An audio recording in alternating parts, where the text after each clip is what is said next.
আমি আমার পার্সোনাল ক্লাসে ব্যাক করলাম ইউজেস দেখানোর জন্য। হ্যাঁ, আমি পার্সোনাল ক্লাসে একটা মেথড লিখতেছি, পাবলিক ভয়েড গেট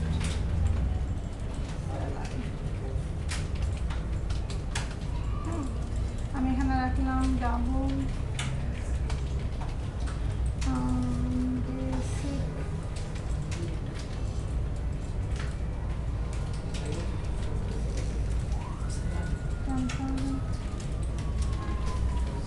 আমি বিল্ডিং লিখে দিয়ে করতেছি, সমস্যা নেই, এগুলি অন্যান্যভাবে ম্যানেজ করা যাবে। লিখলাম হাউস রেন্ট, পার্সেন্টে আমি গেলাম না, হাউস রেন্ট 7,000।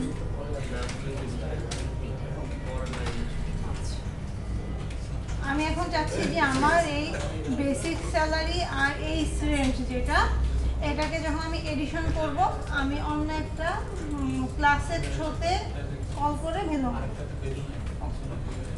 আমার এখানে যেহেতু কি অ্যাড্রেস আছে, পার্সন আছে, তো আমি যেটা করতেছি একটা ক্লাস লিখি, যেহেতু আমার অ্যাড্রেসে কোনো অ্যাড মেথড নাই, ঠিক না, এই সেপারেট রাখতেছি।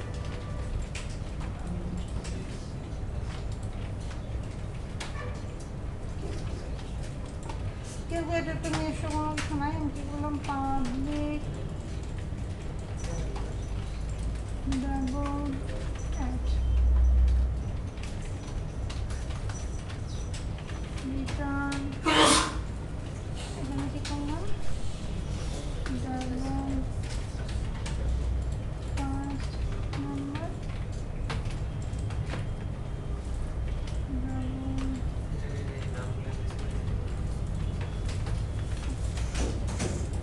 কি করবে ফার্স্ট নাম্বার প্লাস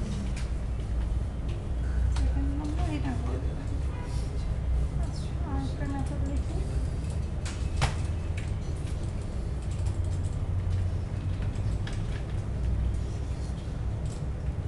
আমার কি ক্যালকুলেটর মেথডে কোনো অ্যাট্রিবিউট মানে অটো প্রপার্টি নাই, কারণ ক্যালকুলেটর তো নিজস্ব কিছু নাই।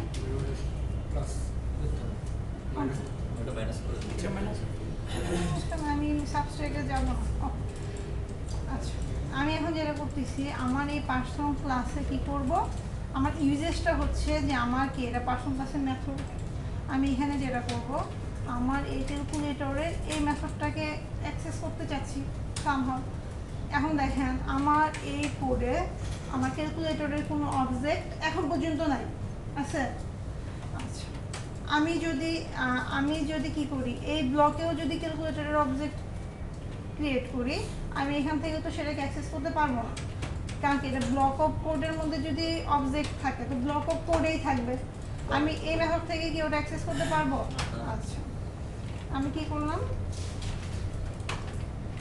ক্যালকুলেটর একটা অবজেক্ট, যেহেতু কি আমি কিন্তু প্রোগ্রাম ডট সিএস এ নাই না, প্রোগ্রাম ডট সিএস এ থাকলে ওটা কিন্তু অন্যদিকে চলে যাবে। আমি যদি ইউজেস করতেছি, আমার ইউজেসের মেইন কাজটা কি, আমার মেথড লেভেল থেকে অন্য একটা ক্লাসকে অ্যাক্সেস করা, এটা আমার কি ছিল ইউজেসের মেইন টার্গেট ছিল। আচ্ছা, এখন আমার এটা হচ্ছে গেট স্যালারি হচ্ছে আমার পার্সোনাল ক্লাসের মেথড, সেখান থেকে আমি কি করলাম ক্যালকুলেটর ক্লাসটাকে ইউজ করতেছি। ওকে ফাইন, এখন দেখেন আমি যে স্যালারিটা দেখবো ওটা কি কোনো ভেরিয়েবলে রাখতে হবে, আমি গেট স্যালারি কি মেথডটা কি করব, গেট স্যালারি মেথডটা কল করব প্রোগ্রাম ডট সিএস থেকে, এরকম তো বুঝতেছি, বাট আমি এখন যে সাম করে আনবো আমাকে তো কোথাও রাখতে হবে, বুঝতেছি না। এখন দেখেন আমার ক্যালকুলেটরে পরের কাজটা কিন্তু একদম আগের মতো চলে যাবে আমরা যেভাবে করতাম।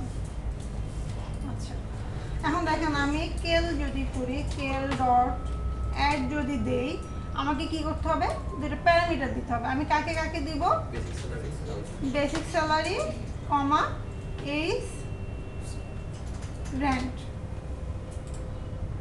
আসছে, বাট এই যে আমাকে যে একটা রিটার্ন করবে এটা আমাকে সামহাউ কোথাও রাখতে হবে না।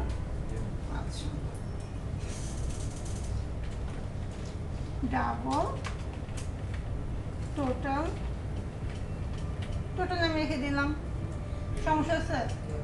ওকে, এখন আমি সামহাও কি করতে পারি, এখান থেকেও যদি রিটার্ন করি তাহলে আমাকে এখানে কি দিতে হবে, ডাবল রিটার্ন টোটাল, এগুলো তো আমরা জানি, এটা এখন আমাদের কনসার্ন না। এখানে কি অবজেক্ট ছাড়া আমি যদি ক্লাস ধরে কল করতে পারতাম না ভিতরে? দেখেন এখানে কিন্তু আমি কিন্তু ওটাকে অ্যাক্সেস করার জন্য আমাকে অবশ্যই অবজেক্টের থ্রুতে ফার্স্ট অফ অল যাইতে হবে।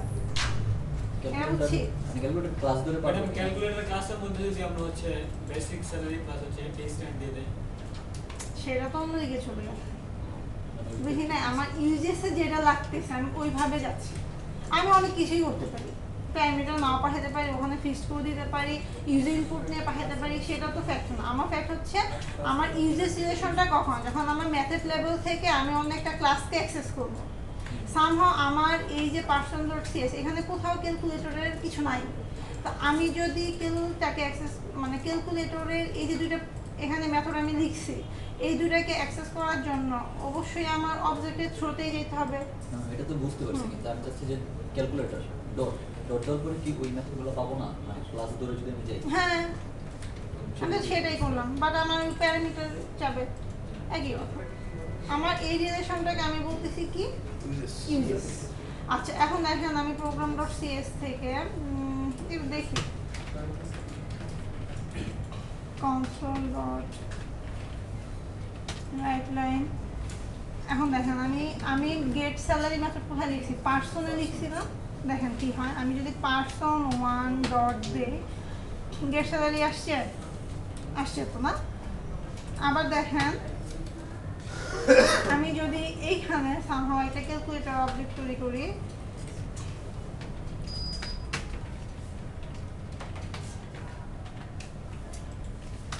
করলাম console.writeline।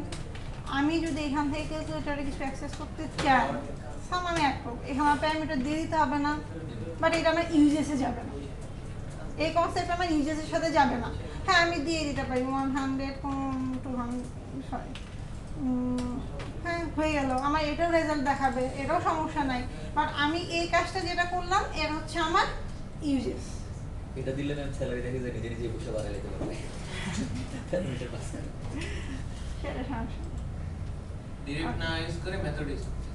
হ্যাঁ এখন দেখেন আমি এইখানে যেটা করছি, আমার এখানে যেহেতু কোনো কি তার অ্যাট্রিবিউট মানে অটো প্রপার্টিতে কোনো আমার এখানে কোনো প্রপার্টি নাই, সামহাও আমার ফার্স্ট নাম্বার সেকেন্ড নাম্বার এগুলো কি করতে হবে, ইউজার ইনপুট দিতে হবে। এই তো বুঝতেছি, এটা নিয়ে আমাদের এখন আপাতত কনসার্ন না, যেহেতু আমরা কনসোলে আছি ওই বারবার রিড লাইন করে ইনপুট নেওয়ার কিছু না, ঠিক না? আমার এই জিনিসটা হচ্ছে আমার ইউজেস। শুধু ইউজার্স বলে না, বুঝি নাই? ইউজার টোটালটাকে কি বলে? Users relation. Users relation. হ্যাঁ জাস্ট আমি দেখান ফার্স্টে যে কাজটা করছি, পার্সনে যখন অ্যাড্রেস ঢুকাইছি 1 to 1 বুঝছি, আবার আমি যখন গেট স্যালারিতে ক্যালকুলেটরকে ঢুকাইলাম, এটা হচ্ছে আমার ইউজেস, বুঝছি? 1 to 1 is বুঝি নাই? user. এটা ইউজেস, এটা ইউজেস, বাট একজন পার্সনে কিন্তু সবসময় স্যালারি থাকবে না, এর জন্য আমি এটাকে হ্যাজে বলতেছি না, 1 to 1ও বলতেছি না। আপনারা অনেকেই আছেন যাদের কি আপনাদের কি স্যালারি আছে? স্যালারি নাই, বাট আপনাদের সবারই অ্যাড্রেস আছে, ঠিক কি না? ঠিক না? ব্যাপারগুলো এরকম। আমি যখন ওটাকে আমার অ্যাট্রিবিউট লেভেলে রাখতেছি সেটা হ্যাজে আর 1 to 1 1 to 1 1 to many তো বুঝছি, বাট আমি যখন কি অ্যাট্রিবিউট লেভেলে রাখতেছি এটাকে আমি বলতেছি হ্যাজে, আর আমি যখন মেথড লেভেলে রাখলাম এটাকে আমি বলতেছি ইউজেস। চারটা জিনিসের কনসেপ্ট কিন্তু ভিন্ন, একদম ভিন্ন, একটা সাথে একটা গুলানো যাবে না। আচ্ছা আমি এটাকে স্টপ করলাম, সবার মেইল চেক করেন।